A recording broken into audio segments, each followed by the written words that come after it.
Summary of managerial communication. Communication is the transfer of information from one person to another. Successful communication is much more than mere transfer of information. It is the transfer of meaning and understanding between two persons.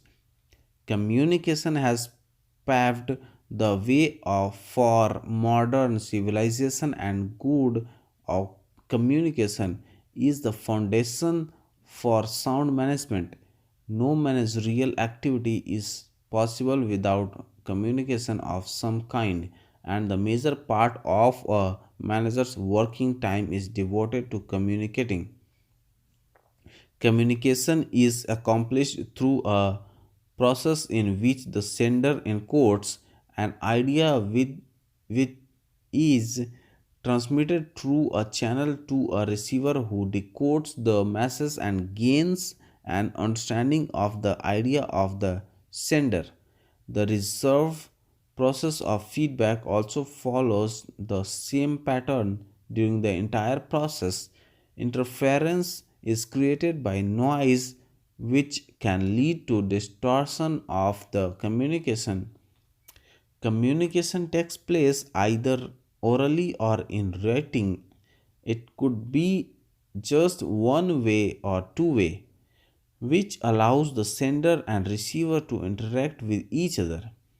A two-way communication is regarded better as it brings about understanding through clarity of the message. In an organization, communication may take place in several directions: upwards, downwards, lateral, and diagonal.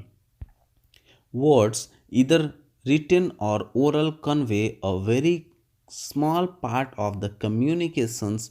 Most of it is transmitted through non-verbal gesture.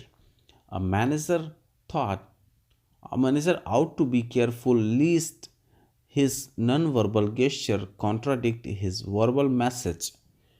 Communication between an organization flows either through formally designed authority channels or through informal channels spontaneously formed and cutting across authority levels. Informal channels can have both positive and negative sides. Cluster chain networks of informal communication permits a rapid flow of communication through the formation of a grapevine. Formal communication is transmitted through several kinds of networks. The choice of a network will depend upon consideration of the complexity of a task, speed in decision making in order to adapt to change, and the satisfaction of members desired. Interference in communication is caused by semantic, psychological, and organizational barrier. In order to achieve effectiveness in communication, manager should consciously try to lower these barriers.